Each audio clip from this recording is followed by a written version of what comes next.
to the Salah, and after Dhuhr then you'll have your lunch. Okay?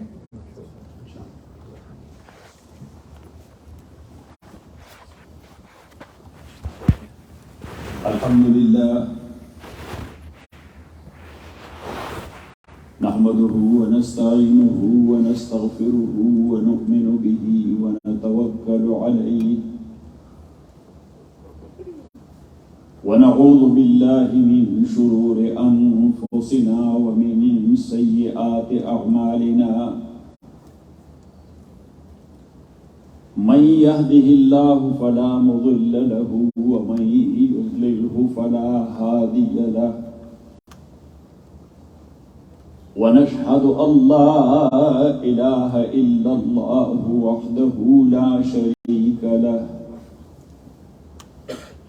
ونشهد أن سيدنا وحبيبنا ومولانا محمدا عبده ورسوله. أما بعد فأعوذ بالله من الشيطان الرجيم. بسم الله الرحمن الرحيم. قل هل يستوي الذين يعلمون والذين لا يعلمون إنما يتذكر أولو الألباب. صدق الله وصدق رسوله النبي الكريم.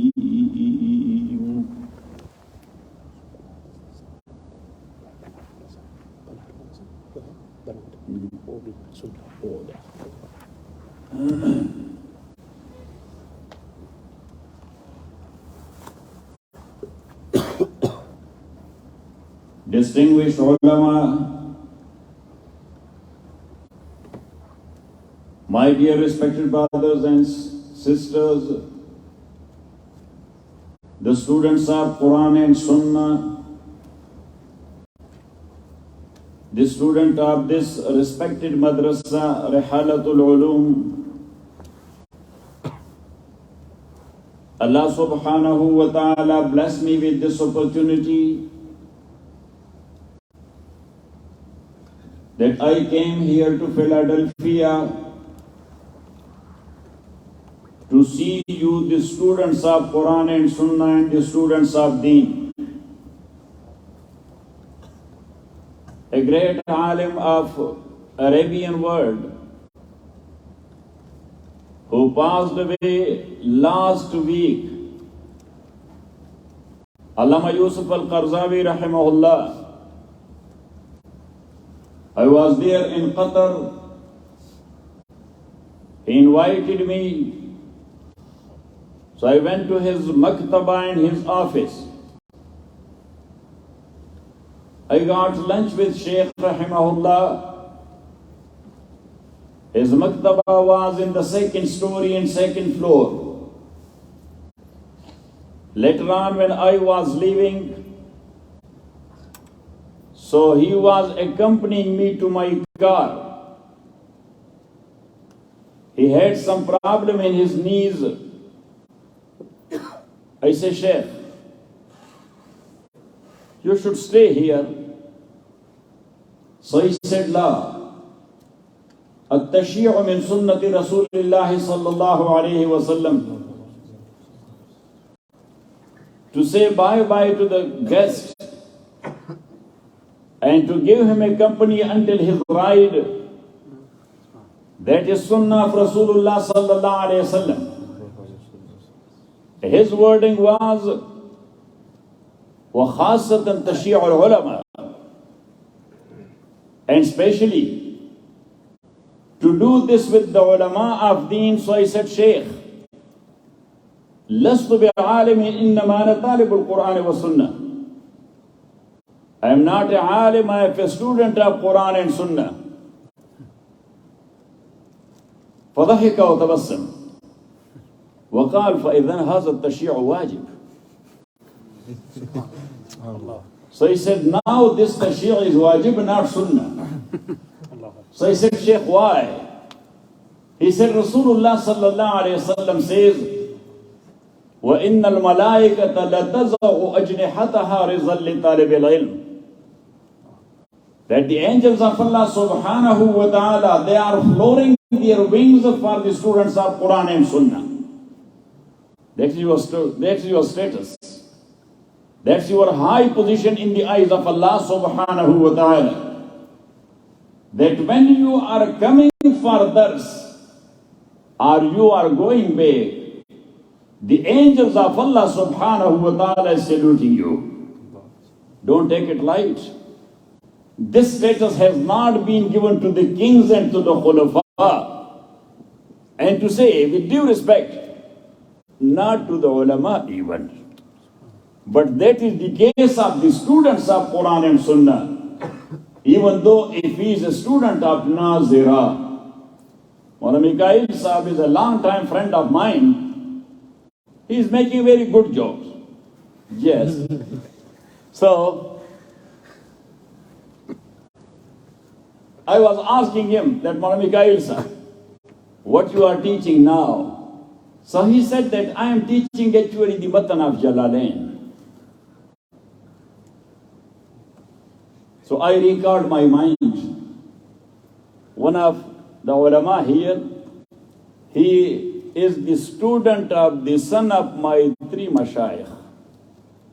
Three mashayikh in a sense, that one was his father, another one was his uncle, and a third one, he was the uncle of his father and his uncle as well.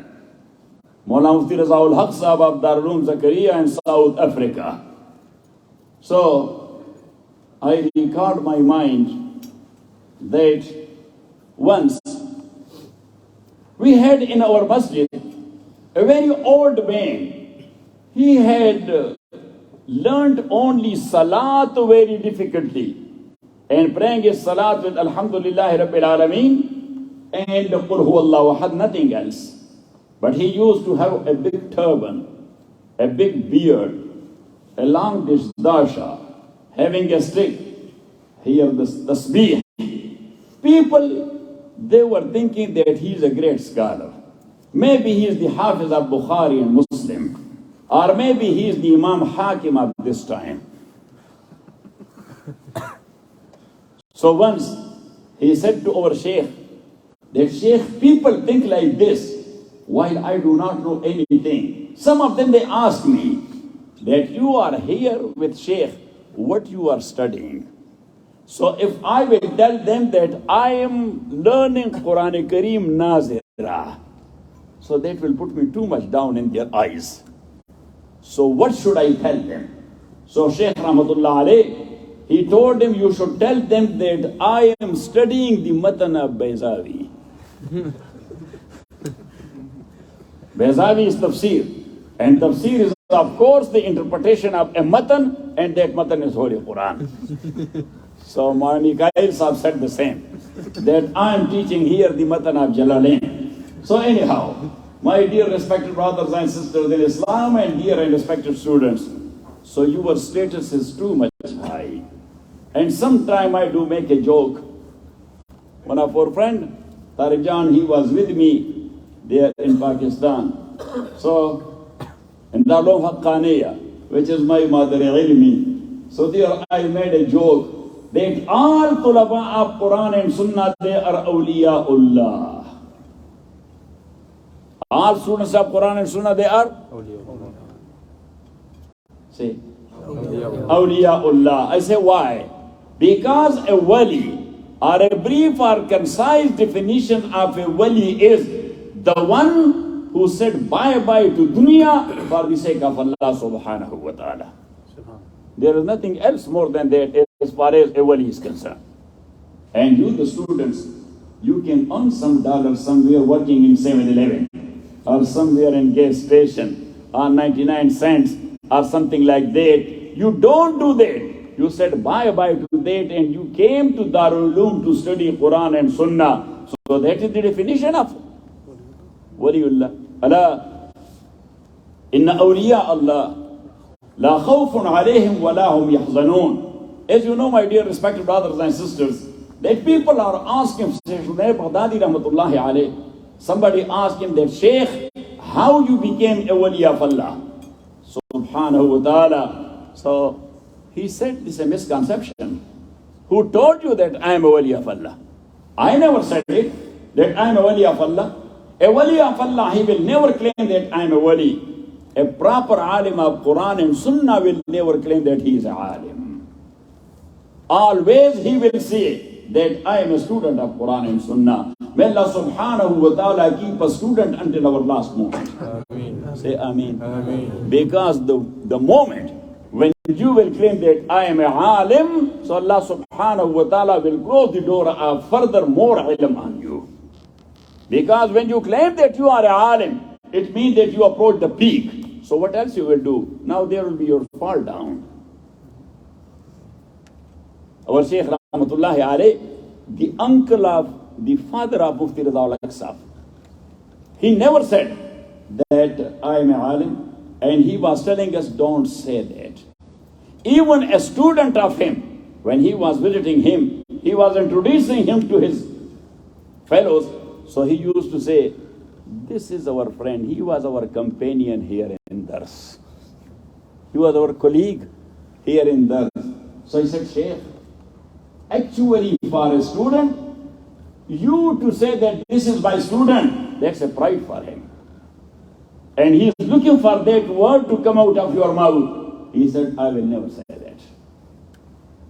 That so and so is my student. I say, but Shaykh, why? He said, because of two reasons. I asked him, what are these two reasons? He said, the first reason is that adab is gone and adab is gone. What he said? The adab is gone, the adab is gone. Twice. Yeah. Adab is gone and adab is gone. So one adab is in the meaning of respect, and the second adab is in the meaning of literature, study of literature. Like Al-Adab al-Arabi, Al-Adab al-Farsi, Al-Adab al-Urdiya, Al-Adab al-Bushtawiya, Al-Adab al-Farisiya, wa ma ila zalik. Got it? So he said, adab is gone, adab is gone. I said, what do you mean, Shaykh? He said that adab and literature, people, they do not study it. They say that this is waste of time. Yes? And number two, the respect is gone. So if I will say that this is my student, and he will go out and he will tell people that he was telling lie, I never studied with him. Because adab is gone. Got it? And number two, the second adab is also gone. And then he said the second reason is why I don't say that he is my student. Because that is a type of istikbar, that you are thinking of yourself too much high. That I am a shaykh, I am a teacher, I am this and that.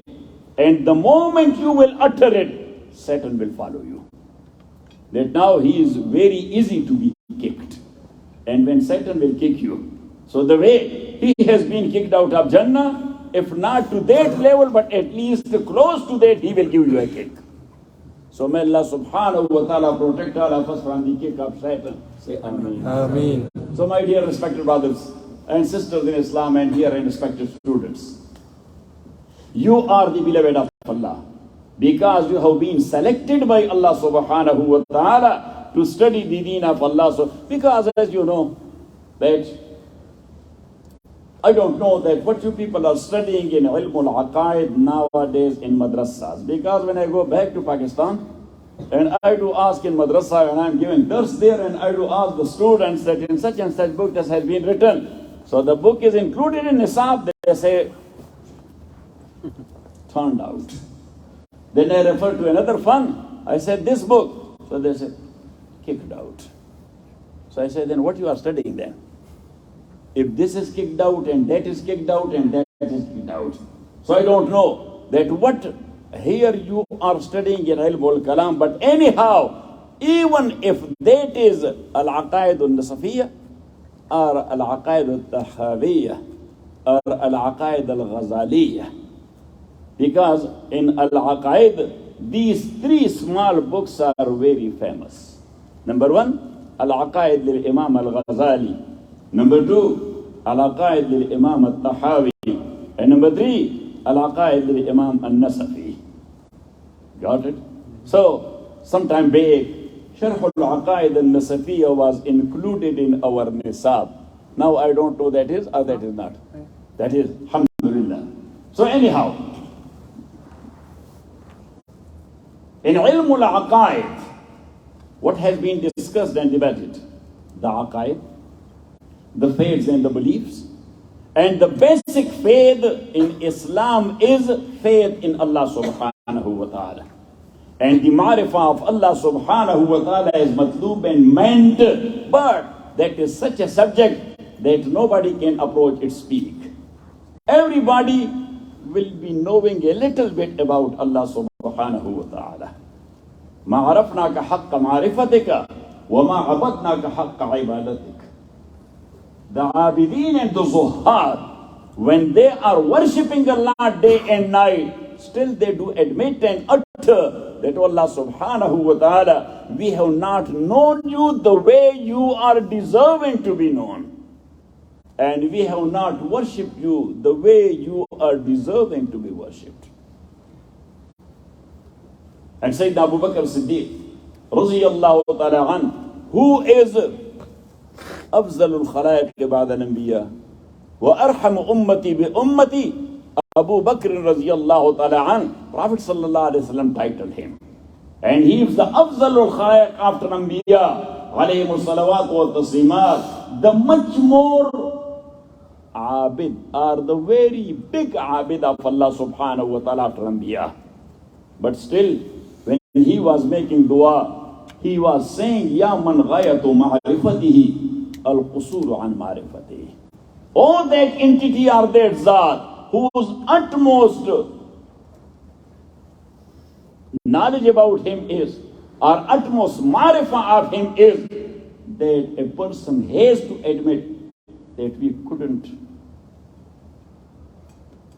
have known you.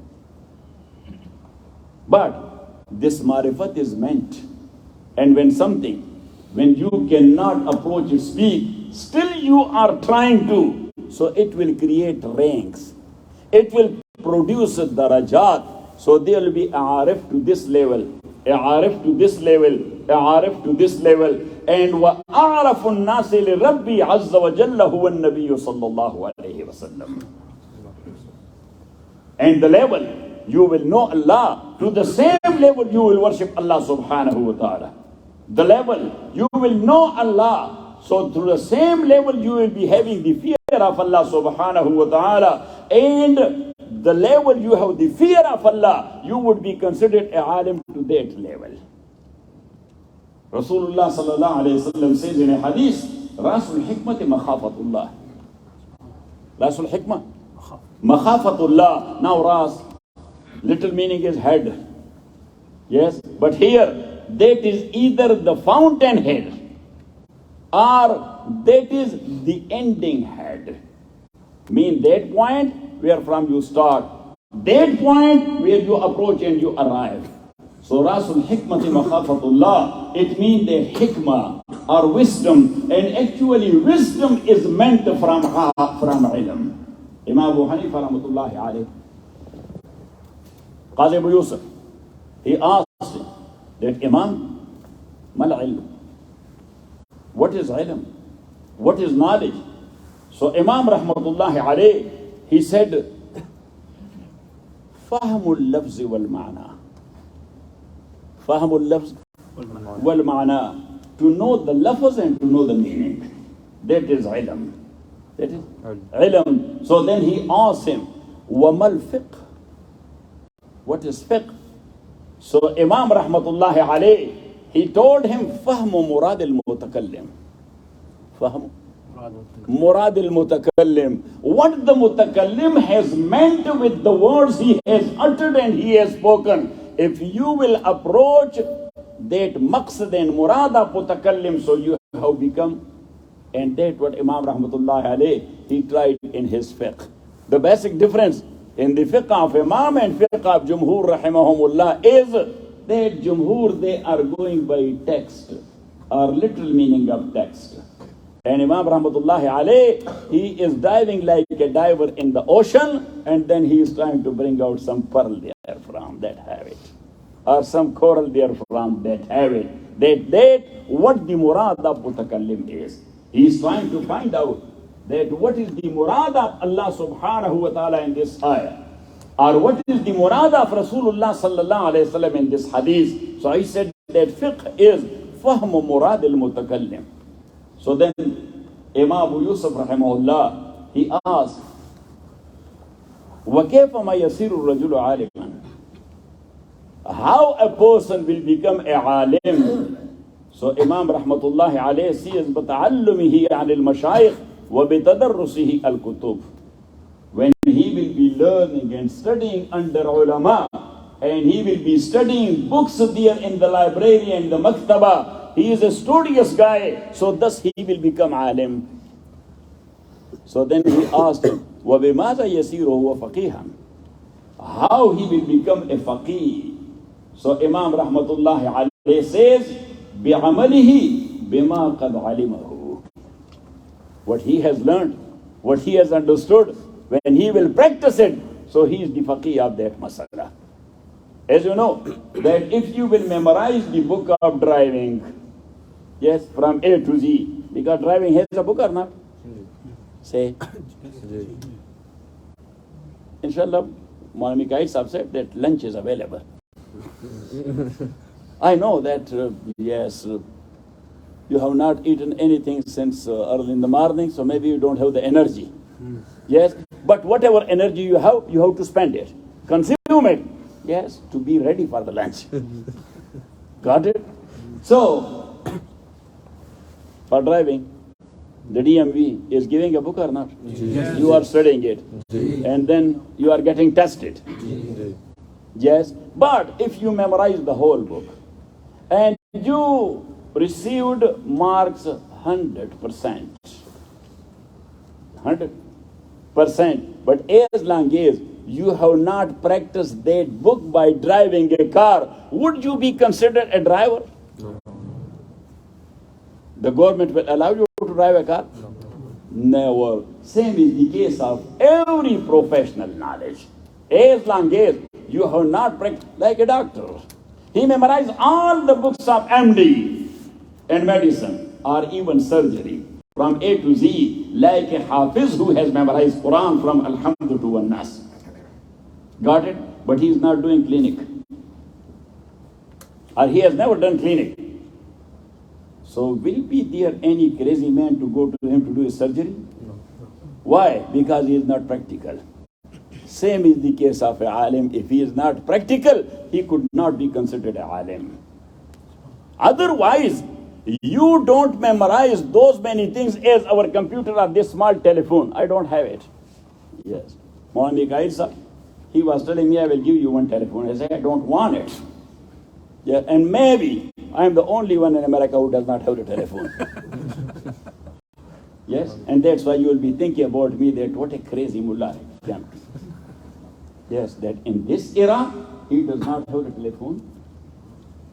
You know what I'm saying? So anyhow, this smart telephone, how big a memory there in this telephone is, whatever you will be clicking, it will give you that is here. Because computer is there. So now if memorization or preserving of lot of things, that is ilm, and the person will become a alim because of that, so this telephone is greater alim. I should call him Imam Bukhari. And I should call him Imam Muslim.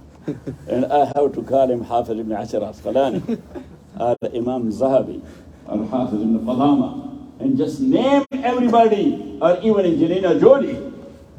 You know, you don't know. Maulana Mikail Sahab, I will tell him that who is Angelina Jolie, because she is our neighbor. Yes. We are living close to the Hollywood. Yes. So Angelina Jolie, she is a very famous actress there. So anyhow, my dear respected one, and look at me. Sometimes I do make this type of jokes. I think that 2-3 months before we were there in Darul Islam Madrasa in Chicago, so the students and the ulama were there. So I was referring to something. So I said that sometime when we are there in the beach, you cannot conceive it because you are living in Philadelphia. Here the weather is cold, but You know that California is very hot weather. Even nowadays, we have 102 and 103. Yes, and in summer, peak summer, this year, we went up to 117. Got it? So the people, they are going to the beaches in hot weather at midday. And as you know, the culture here, because especially for the ladies, yes, they are walking there in natural dress. So,